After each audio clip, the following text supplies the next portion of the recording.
I'm sorry, Ann Henkener. Henkener. Okay, I've been having a problem with that all day. And she is with who?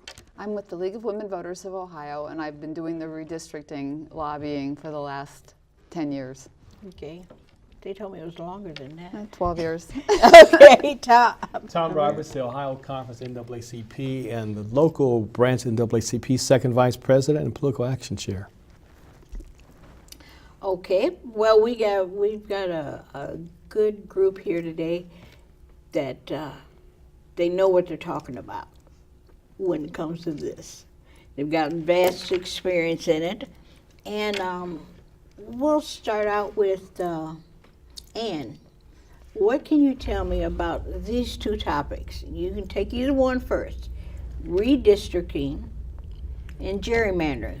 What's the difference? Okay, they are certainly related topics. Redistricting is something that we need to do every 10 years after the census. We need to draw the districts again so that they have equal population. And for congressional districts, the federal legislature needs to decide how many districts need to be in each state. And while Ohio has been growing, we've not been growing as fast as some other states. So we lost some districts over the last several years, and we think we may be losing another one after the census in 2020. So the districts need to be redrawn, and that is redistricting. Gerrymandering is a time-honored way of drawing those districts. And they have been drawn for partisan advantage, they've been drawn for racial advantage. They still have the same number of people in them. They've just moved people around so that the vote is a little skewed. And that's been happening a lot in the United States. The Democrats do it, the Republicans do it, whoever's in charge does it. That's the basic difference. Gerrymandering is a type of redistricting. Well, since we've started with that part of it, how do you get in charge of it? Well, most states, for their congressional seats, their legislature draws the districts. Not all of them. Some of them have independent commissions, but that's been a relatively new change. Most states do the same thing that Ohio has traditionally done. The General Assembly does the districts. The General Assemblies in every state are either Democrat or Republican. Ohio right now has a Republican General Assembly. So the Republicans draw the maps without any input from the Democrats. The Democrats were in charge, they would be drawing them without any particular input from the Republicans. That's the way you do partisan gerrymandering. Okay, Tom. Carolyn, I think the best way to help our constituents understand this is to give it a historical perspective. And this has been going on from day one of this country. And generally, as Ann pointed out, you draw the districts so the number of voters in each district are the same. In the legislature, I think it's 100, in Congress it's 500,000, something like that. And so you try to have the same amount of voters inside of each of the legislative districts. Well, going back to day one, I think the guy's name was Eldridge Gerry, and he began to do favoritism and drawn the districts to the best, favoring one party over the other. And it looked like a big old salamander. A big old salamander is almost like a snake-looking drawing. And that's how we got the word gerrymander. So it goes back to almost day one at the beginning of this country, where we were gerrymandering districts to favor one political party over another. It's been going on, and as Ann pointed out, both parties have been doing this for both the congressional seats, which is the federal seats, and the apportionment, which is the state seats. And so we see these weird districts drawn up across the state. And a good example of currently is up near the lake. And some people may call it the mistake at the lake, and other has different names. But if you remember, years ago, Congresswoman Marcy Kaptur, who was probably the longest serving member of Congress in the Ohio delegation, and the Cleveland district, they put the two together because, as Ann pointed out, we lost 2 seats. We lost 2 seats, so they put the 2 congressional districts together. So you go from all the way over to Cleveland, across Lake Erie, to parts of Toledo. That's what those folks have in common. Dayton, we founded initially when Congressman Hall left. If you recall, a congressional district that Mike Turner first served. It started in Montgomery County. It went all the way down to Brown and Clinton County. It went north to south. When they redrew the district, it was more favorable because, again, Steve Austria, who was in the Beaver Creek area, and was going to lose his seat. So they combined those 2 seats. So you brought in the Greene County, Montgomery County, and Preble, and so now we go left to right or right to left. It's more parallel. And so it's drawn that way. That's a pretty good, decent seat. But the one up here, the mistake on the lake is not, because this question, what interest do the people in Toledo have with the people in the lake area? What do they have with people in Cleveland? So it's really a gerrymandered district, the best example of gerrymandering. Okay. I hadn't thought about it that way. I knew about the history, but that's great for everybody to know. When you say, is this on the ballot right now to do the change? Mm-hmm. And so that would be May the 8th, right? Correct. Okay. Okay. Then we have to remind folks that they must get out and vote on May the 8th. Matter of fact, make sure you're registered. Right. 30 days in advance. Right. Make sure you're So, registered. You can check with April your County the Board of 8th. Elections. Mm-hmm. It would, I think that was the date I saw. By that date, you have to be registered in order to vote on May the 8th. Right, right. Why is it important to vote on that day for this? What's the importance of this? What's the importance of this? It's already been labeled Issue 1 by the ballot board, and so it's officially Issue 1. Why is it important?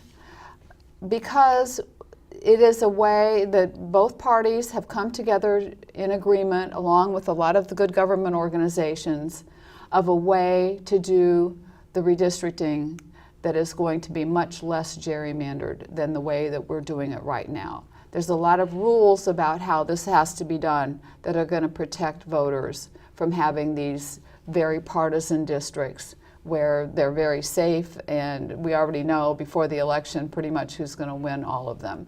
So we should get districts that are a little bit more competitive. We should get districts that are a little bit more evenly split between the Democrats and the Republicans. That's the partisan gerrymandering part of it. Ohio is a battleground state, and we often vote for a Democratic president or a Republican president. We have a Republican senator and a Democratic senator. At the statewide level, we're really a very divided state between the 2 political parties. So one would think our congressional delegation would be also. And that's one of the things that this is intended to put some rules around, so that our representatives come out looking politically very much like Ohio looks, which is a very divided state. Okay. So when this is voted on and they wait for the census to come in, what does the census really have to do with the count? How does that come into play? Well, the census tells us how many people we have in Ohio, and that will give us the numbers, basically the numbers that the congressional districts need to be drawn within, whatever that number is. And so I think it's 500,000 per district or something like that.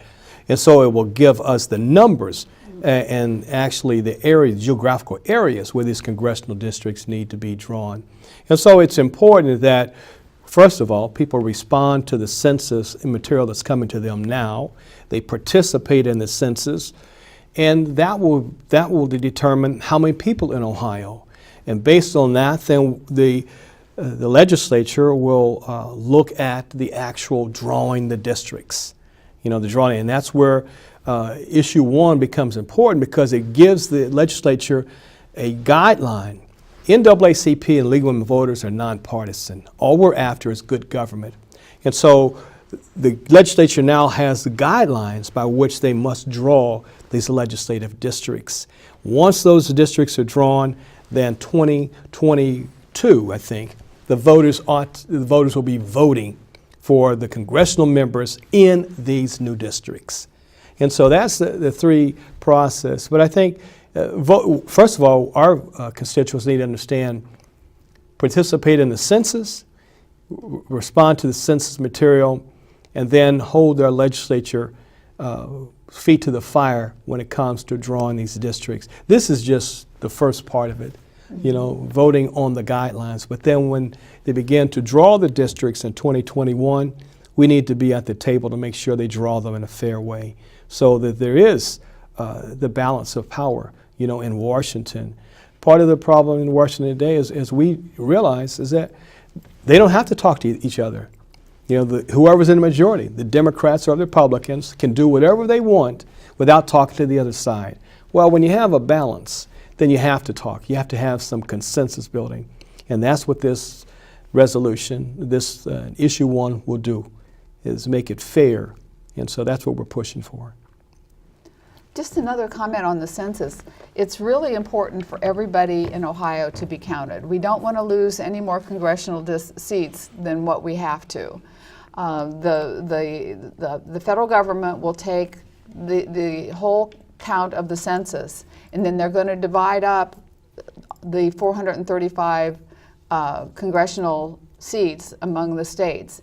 And if we're only going to get our fair share if we really get out there and get ourselves counted in the census. So the census is important for distributions of tax money, but it's also very important that we get our full fair share of congressional districts in Ohio. I think it's safe to say that the last 30 years, we went from 21 to 17.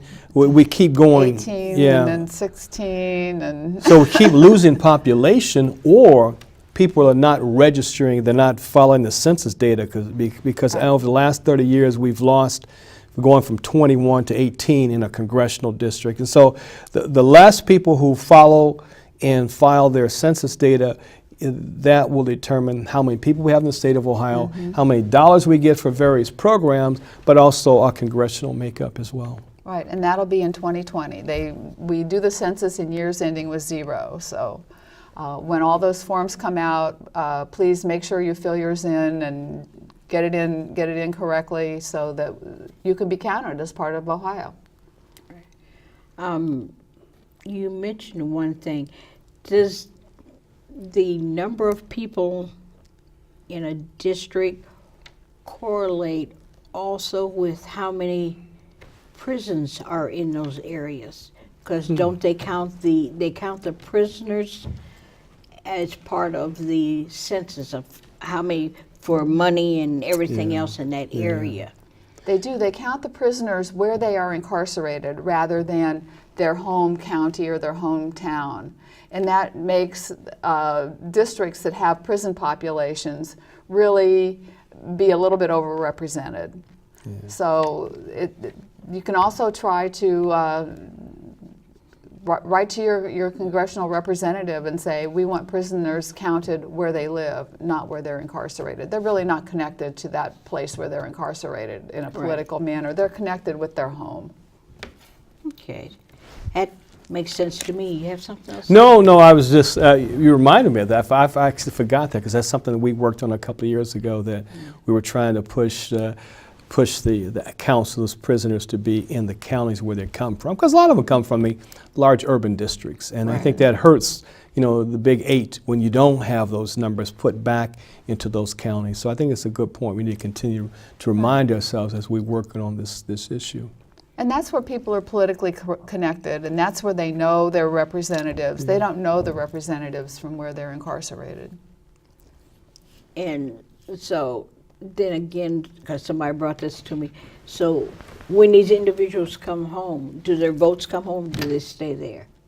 Well, they come home, they register to vote. As you know, in Ohio, unlike other states, where once you've fulfilled your duty to the state for your crime you committed, your rights are fully restored to you, and so it's their obligation then to register to vote in the county in which you reside, and you be a registered voter, and then you begin to vote. You know, Ohio is still in the Supreme Court, you know, on the whole purging issue. So we have to remind voters that we need to vote every election. Now, at least make sure you vote regularly on the federal elections, because that's where we get caught. By not voting, I think it's 3 consecutive federal elections where you're taken off the rolls until the Supreme Court gives us that opinion. We need to encourage voters to, if you don't like the person, still show up and cast a vote.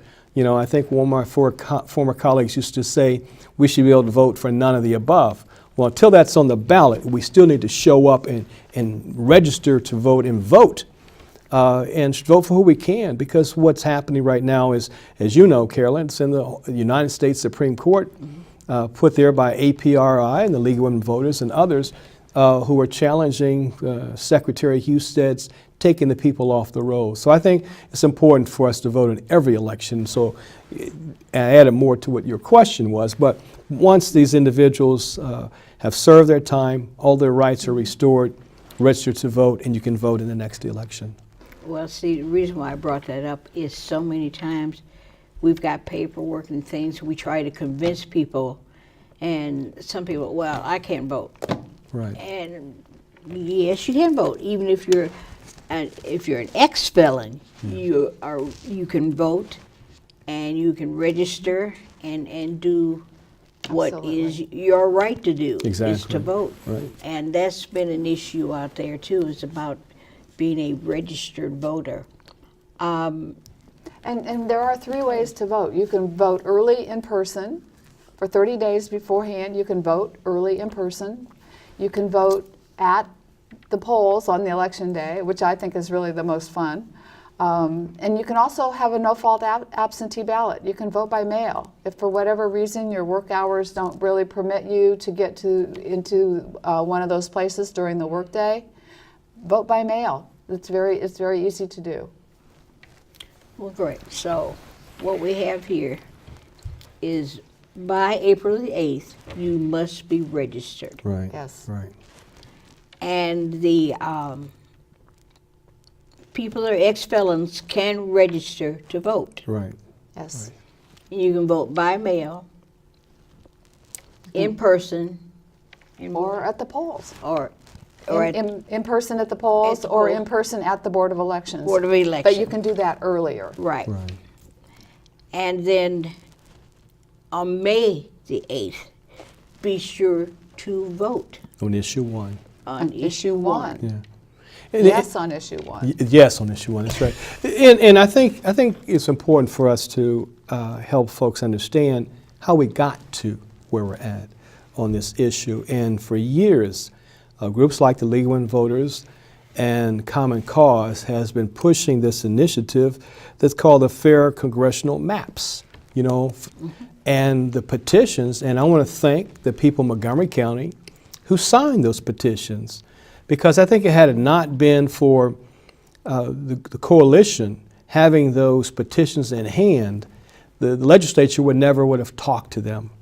As you recall, because those petitions were there, is why the legislature decided to put their initiative on the May ballot, Senate Joint Resolution 5.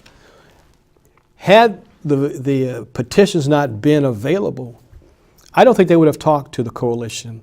I think they would have gone ahead and voted on Senate Joint Resolution 5. And then the petition that the citizens were circulating would have been on the November ballot. But because the signatures were in hand and the leadership realized that they were not going to stop this unless they talked to the coalition members, that made all the difference. And so having this conversation was about the petitions. So I want to thank the signers of those petitions in the Montgomery County area, and NAACP and League of Women Voters and other groups who are circulating the petitions, because I think that is democracy in action. It brought the legislature to talk to each other and to talk to constituents, to talk to special interest groups. There's nothing wrong with special interest groups, lobbyists, you know, because they represented the views of those individuals. So thank the voters, the signatures on those ballots. They made all the difference in the world. They had gathered over 200,000 verified signatures. People who did not move, and they were at their correct address, and everything was exactly right about their signature. There was over 200,000 signatures. And in kind of an unprecedented manner, we did it all with volunteers. And that is not the way you get things on the ballot in the state of Ohio. Almost always you need a certain component of paid signatures, and we did everything with volunteers, which just shows there's a lot of enthusiasm. It's an amazing feat for volunteers to do that. And people are feeling the pain of not having a balanced Congress. I think Ann maybe should talk about what happens in 2020 when the legislature is together in the 3 phases that they have to, to participate, or they have to vote on this issue. Okay.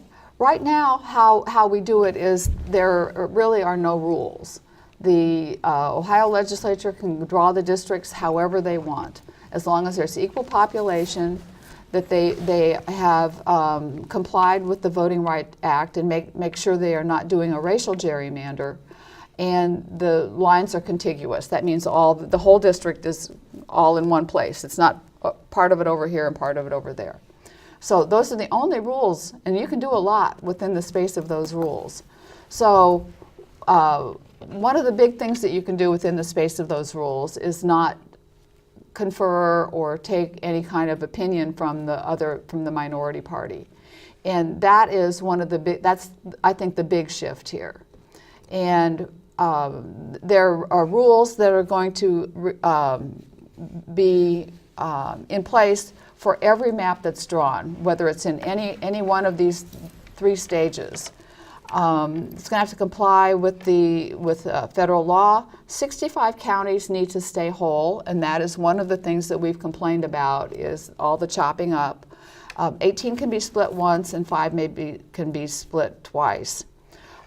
Cleveland and Cincinnati need to stay in the same district, no matter which of these stages you're drawing the maps. And Columbus is big enough that it's going to have to be in 2 districts. There's too many people in Columbus, you can't put it in 1 district. But there's rules about how you have to keep Columbus together. So those big metropolitan areas, which are traditionally all chopped up, really need to stay together. And that's any of these maps. And then if you are, there are different ways of trying to get a map drawn. And because this is such a contentious issue, there's fallback positions where if this plan doesn't work, if this stage doesn't work, then you move to the next one. The first stage is that a map would require 3/5 vote of both the House and the Senate. So it's a supermajority. It's not just 50%, but it has to get more support than that. And importantly, it must include at least 50% support from the minority party. That means you need to talk to the other side. So that's a huge difference from how we're doing it right now, because we've been doing it in a very partisan way. If that doesn't work, and it might not, they might not be able to get to an agreement, then it goes to the Redistricting Commission, which is the commission that was put into the Constitution in 2015 for drawing the General Assembly districts. So it's a 7-person commission, and it includes the governor, the auditor, and the Secretary of State. And then the Senate and the House both get to appoint 1 Democrat and 1 Republican apiece. So that is your 7-person board. So you have some bipartisanship on that board. But in order to get a map in stage 2, 2 of the minority party need to vote for it. 2 of the minority party and 2 of the majority party. So once again, you're having a bipartisan solution to the districting of Ohio. If that one doesn't work, and hopefully we will get a map in either stage 1 or stage 2. If that does not work, then the legislature, it goes back to the legislature gets another opportunity to draw a map. It can draw a map with only a 1/3 vote of the minority party, but there still is a need for the minority party. Or it can pass a 4-year map, an interim map, if they can't get any minority party support. But there are stricter rules about not splitting governmental units and not favoring a certain political party. So there's either a bipartisan process with some rules, or an interim map in case you can't figure out how to get a map any other way. There is a provision for an interim 4-year map that can be passed with votes from only one party, but there's a lot of safeguards about how you can't break up counties, you can't break up municipalities, and you can't be unfair to the minority party. So that's going to be a big difference in the way Ohio would be drawing the maps. Sounds like they should put all those variables in a computer and let the computer draw it. I'm sure somebody's probably had that run around their mind to do that. I think that was proposed, and I think they want a little bit more personal input. But that's why it's important, Carolyn, that when the legislature gets to the point where they're drawing these districts, that we need to be re-engaged. I mean, vote yes in May, yes, or issue 1, but after the census, we need to be truly engaged as they draw it. Hopefully, the phase 1 will be the only phase, and they'll come up with a bipartisan map so we can see, how these districts are going to look. Then the backup plan, then the backup to the backup plan, phase 2 and 3. But hopefully the legislature will continue to hear what the voters are saying in the state of Ohio and do the right thing, do the fair thing, and that's to draw districts that are balanced and fair. Because part of the polarization, both in our state capitals and in Congress, has to do with this lack of balance. You don't have to go across the aisle and talk to work out a piece of legislation. Just say, I'm going to do it, and you got to accept it. That's not the way the founding fathers, there's one of the articles of the Confederation talking about fracturing. They didn't like parties. They didn't like to have parties because they thought, we couldn't get things together. So they didn't want political parties. But now that we have them, and I love political parties, we have them, we can use more. But I think we have to hold their feet to the fire when the time comes to make sure they do the right thing, because this unprecedented issue, 1, would not be there had it not been for the people pushing for it. And so now that we have it, we got to hold their feet to the fire when the time comes to do the right thing. Just do the right thing. I like your point about staying engaged, and actually there will be some stuff in the constitutional amendment. There are some provisions in the constitutional amendment that require a process where citizens can submit maps. All the data, the League and a number of other organizations did this last time. And citizens drew maps, and we presented them in front of the legislature. They didn't really take much notice of them, but we did present them. Now there will be a formal process where citizens can submit maps, and there'll be directions on how to use the computer programming, and anybody who's adept with all the computer stuff will be able to draw maps how they think they should be drawn and submit them. And that'll be just a constitutional part of the process where citizens submit maps. And the other thing that's going to be new this time is that there will be hearings, that the legislature is going to have to accept those maps before they start drawing maps. And then after they draw the maps, there will be hearings. What they did last time was have hearings before they had their proposed maps. Well, those aren't very helpful if you don't know what you're complaining about. But now they need to have their proposed maps, they need to publish them, and then they need to have hearings and get some input from the citizens about how they think their community is not being treated fairly, or they really don't think that this is a nonpartisan map. So there's going to be a lot more community input the next time, and I think that's going to really make a huge amount of difference, and we need just to be ready to provide that input.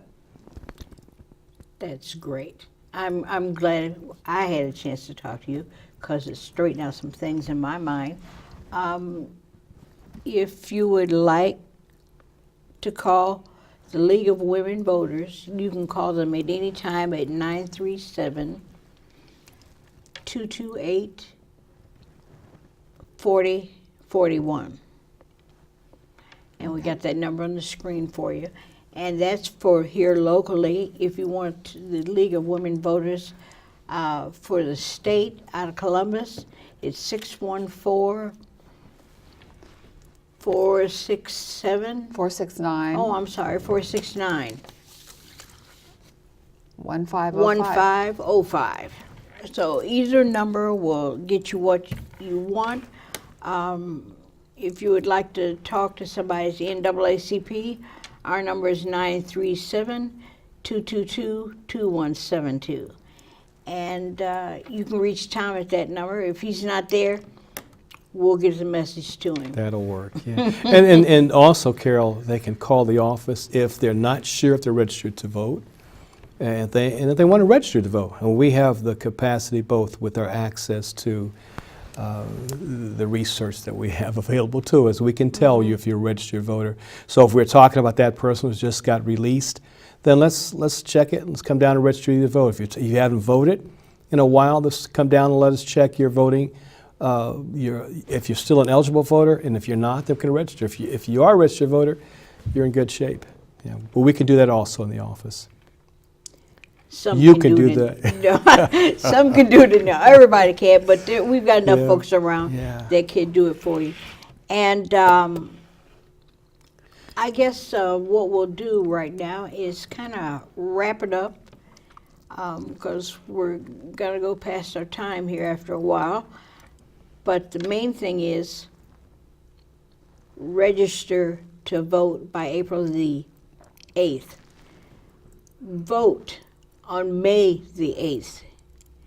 Don't just, okay, I'll register and not vote.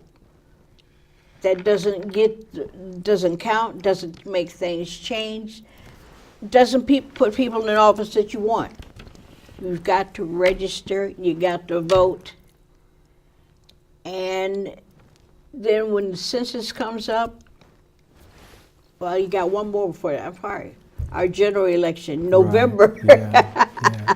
And you're right, Carol. Yeah. Vote yes on issue 1 is what we want to say to people. And as you pointed out, this year we have the county and statewide races on the ballot. So we'll Right. be dealing with the governor and auditor and all the statewide, as well as a local county commissioner, several judges' seats, some county commission seats. So this year is the county and the state's year to be on the ballot. So May, you nominate those individuals. November, we actually go to the poll and elect those individuals. So just remind us, this is a good year. This is a good year. This for us to make sure we vote for all the members, from the top to the bottom. We have a real issue in Ohio in not voting for the top of the slate when it comes to judicial candidates. And I think the studies tells us that 1 out of 5 voters knows who they're voting for the Supreme Court races. Well, that probably trickles down to every one of judicial races. So we need to spend some time educating ourselves and educating the voters on who's on the ballot. And so we have our work cut out for us this year. And we're going to keep them busy also. Yes, the League and NAACP have been partners on a number of years. Long time. And locally, we have been working, as you know, with ABLE and League of Women Voters and NAACP on making sure that our 3 areas, Montgomery, Greene, and Clark County boards of elections, are doing what they're supposed to do. So we review their actions after the end of that election and then kind of collectively say what we need to do to improve what they're doing. But so far, I think we've had very good success in that process. Okay, well, thank you all for coming. Thank you. I enjoyed it, and I'm sure everybody out there got a piece of information that they weren't sure about.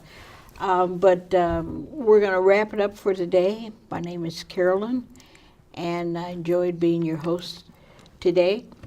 And thanks, Tom and Ann, Thank you. You're welcome. and we'll see you again next month.